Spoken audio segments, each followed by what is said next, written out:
안녕하세요. 마음쉼터 라디오입니다. 오늘도 여러분의 하루에 작은 쉼표 하나를 놓아드리고 싶습니다. 오늘 들려드릴 사연은 평생 자식들만 바라보며 살아온 한 어머니의 이야기입니다. 사랑과 희생, 그리고 뒤늦게 찾아온 깨달음이 담긴 삶의 고백. 잠시 귀를 기울여 주시기 바랍니다. 제 이름은 박순의 이른을 바라보는 평범한 어머니입니다. 젊은 시절 작은 공장에서 새벽같이 나가 땀 흘려 일했습니다. 퇴근하면 집안일이 기다렸고 저 자신을 위한 시간은 거의 없었습니다. 그저 세 남매의 제 아이들이 잘 자라기만을 바라며 살았습니다.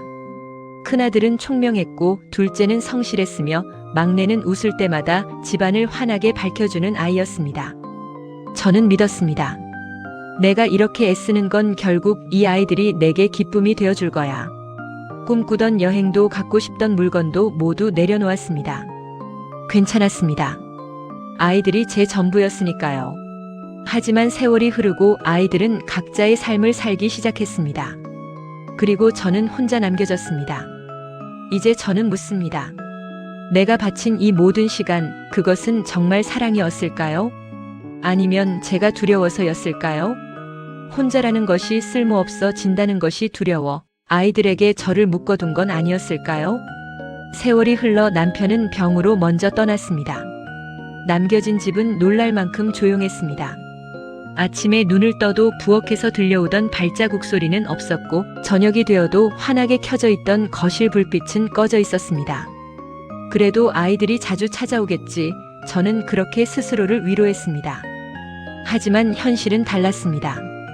큰아들은 명절에만 잠깐 들렀고 둘째는 전화통화로 안부를 대신했으며 막내는 해외에 있다며 연락조차 뜸했습니다. 저는 기다렸습니다. 문이 열리는 소리에 귀를 기울이고 전화벨이 울릴 때마다 가슴이 뛰었습니다. 하지만 시간이 갈수록 깨달았습니다. 아이들은 각자의 삶에 바빴고 저는 점점 혼자가 되어갔습니다. 텅 빈 식탁, 켜지지 않는 거실 불빛, 그리고 끝없는 침묵. 평생을 아이들을 위해 살았는데 정작 제 곁에는 아무도 없었습니다.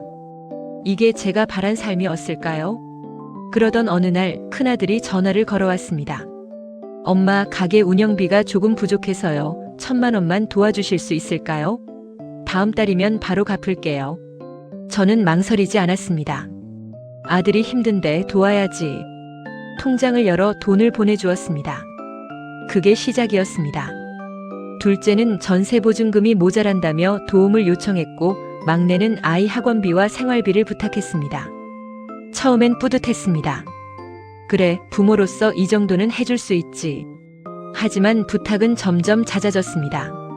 목소리도 자연스러워졌습니다. 엄마, 이번에도 좀 부탁드릴게요. 마치 제 통장이 그들의 몫인 것처럼. 갚겠다던 약속은 어느새 잊혀졌고 고맙다는 말도 점점 줄어들었습니다. 저는 통장을 확인하며 한숨을 쉬었습니다. 평생 모은 돈이 하나둘 빠져나가고 있었습니다. 남은 건 여행 한 번 갈까 말까 한 돈뿐이었습니다. 그래도 저는 아무 말도 하지 못했습니다. 거절하면서 운소리라도 들을까봐, 아이들이 섭섭해할까봐. 그렇게 저는 다시 한번 제 꿈을 접었습니다.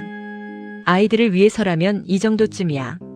하지만 가슴 한 구석엔 물음표가 남았습니다. 이게 정말 사랑일까 아니면 습관일까? 겨울이었습니다. 몸이 아파 쓰러져 병원에 실려갔습니다. 눈을 떴을 때 간호사가 물었습니다. 어르신, 보호자분은 언제 오시나요? 그 말이 가슴을 찔렀습니다. 보호자라, 내게 과연 그런 사람이 있을까? 떨리는 손으로 아이들에게 전화를 걸었습니다. 큰아들 통화 중. 둘째 받지 않음. 막내 무응답. 다시 걸었습니다. 또 걸었습니다. 끝내 아무도 받지 않았습니다. 하얀 병실 천장을 바라보며 눈물이 흘러내렸습니다. 평생을 함께했던 남편도 없고 그토록 사랑했던 아이들도 곁에 없었습니다. 차가운 병실에 혼자 누워있는 저는 그저 한 명의 낯선 환자일 뿐이었습니다. 그 순간 깨달았습니다. 내가 평생을 바쳐 키운 건 사랑이었을까? 아니면 착각이었을까? 아이들을 위해 포기했던 모든 것들이 결국 제게 돌아온 건 이토록 깊은 외로움뿐이었습니다. 이게 내가 원했던 노년의 모습일까요? 퇴원 후 저는 오랫동안 고민했습니다. 그리고 결심했습니다. 이제 남은 건 나를 위해 써야겠다. 저는 변호사를 찾아갔습니다. 유언장을 새로 쓰기 위해서였습니다. 집과 재산의 대부분을 지역 아동복지재단과 장학금으로 기부하기로 했습니다. 자식들에게는 남기지 않았습니다. 변호사가 물었습니다. 정말 괜찮으시겠습니까? 저는 고개를 끄덕였습니다. 괜찮습니다. 사랑은 강요할 수 없으니까요.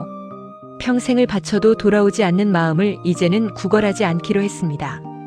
대신 제가 받지 못한 사랑을 어딘가에서 힘들게 살아가는 아이들에게 전하고 싶었습니다. 그 아이들은 제 돈으로 따뜻한 밥 한 끼를 먹고 공부할 기회를 얻고 꿈을 키워갈 것입니다. 그것만으로도 충분했습니다. 이제 저는 자유로웠습니다. 아이들의 전화를 기다리지 않아도 눈치 보지 않아도 괜찮았습니다. 제 인생을 되찾았습니다. 그 사실을 알게 된 아이들은 찾아왔습니다. 오랜만에 세 남매가 한자리에 모였습니다. 큰아들이 울먹이며 말했습니다. 엄마, 잘못했어요. 다시 생각해주세요. 둘째가 손을 잡았습니다. 이제부터는 자주 찾아뵐게요. 막내가 무릎을 꿇었습니다. 이번 한 번만 용서해 주세요. 하지만 저는 조용히 손을 뿌리쳤습니다. 그리고 담담하게 말했습니다. 사랑은 필요할 때만 찾는 게 아니란다. 엄마가 아팠을 때, 엄마가 외로웠을 때 너희는 없었지. 이제는 나도 나를 위해 살 거야. 아이들은 울었습니다. 소리내어 울었습니다. 하지만 제 마음은 흔들리지 않았습니다. 평생을 기다리고 용서하고 이해하며 살았습니다. 이제는 그만할 때가 된 것입니다. 가족이란 서로를 돌보는 것이지 한쪽만 내어주는 게 아니니까요. 저는 등을 돌렸습니다. 뒤에서 들리는 울음소리를 뒤로하고 저는 문을 닫았습니다. 이제 시작입니다. 나를 위한 삶이. 그 후 저는 작은 임대주택으로 이사했습니다. 햇살이 잘 드는 집이었고 뒤뜰에는 작은 텃밭이 있었습니다. 아침이면 고추 몇 포기를 심고 흙을 만지며 시간을 보냈습니다. 처음으로 제가 하고 싶은 일을 하며 하루를 시작했습니다. 점심에는 시장에 들러 필요한 만큼 장을 보고 경로당에서 친구들과 담소를 나누었습니다. 웃음소리가 끊이지 않았습니다.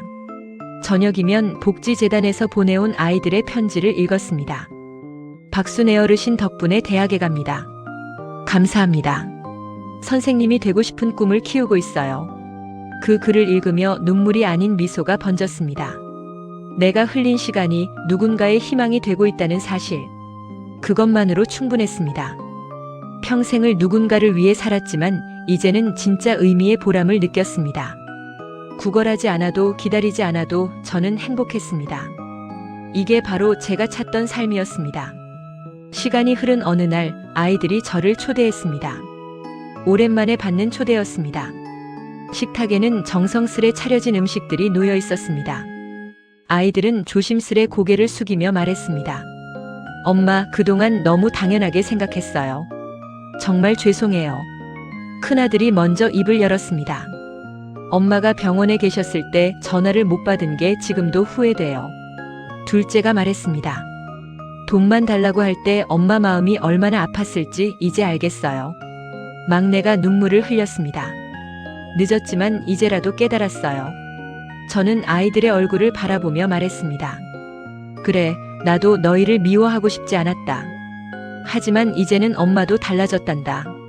너희를 위해 사는 게 아니라 나를 위해 살기로 했어. 아이들은 고개를 끄덕였습니다. 변하려는 마음이 보였습니다. 진심이 느껴졌습니다. 그것만으로도 충분했습니다. 용서는 아니지만 새로운 시작은 될 수 있었습니다. 지금 저는 혼자지만 외롭지 않습니다. 기대하지 않고 사랑하는 법을 배웠으니까요. 아침 햇살을 맞으며 텃밭에 물을 주고 친구들과 웃으며 시간을 보냅니다. 복지재단에서 온 편지를 읽으며 뿌듯함을 느낍니다. 이 모든 것이 저의 선택이고 저의 삶입니다. 평생을 남을 위해 살았지만 이제는 저를 위해 삽니다. 평생을 눈치 보며 살았지만 이제는 당당합니다. 평생을 기다리며 살았지만 이제는 능동적으로 움직입니다. 아침 햇살을 맞으며 다짐합니다. 남은 시간 더 많이 웃고 더 많이 감사하며 살자고. 후회하지 말고 비교하지 말고 제가 가진 것에 만족하며 살자고. 그것이면 충분합니다. 박순의 이른을 바라보는 이 여인은 이제 알았습니다. 진짜 사랑은 받는 것이 아니라 주는 것에서 시작되지만 자신을 먼저 사랑해야 남도 제대로 사랑할 수 있다는 것을 늦었지만 지금이라도 깨달았으니 감사합니다. 이제 저는 자유롭습니다. 그리고 행복합니다. 여러분, 오늘의 이야기는 어떠셨나요? 사랑은 주고받음이 있어야 오래갑니다. 하지만 때로는 기대하지 않는 사랑이 우리 삶을 더 자유롭게 만들어주기도 합니다.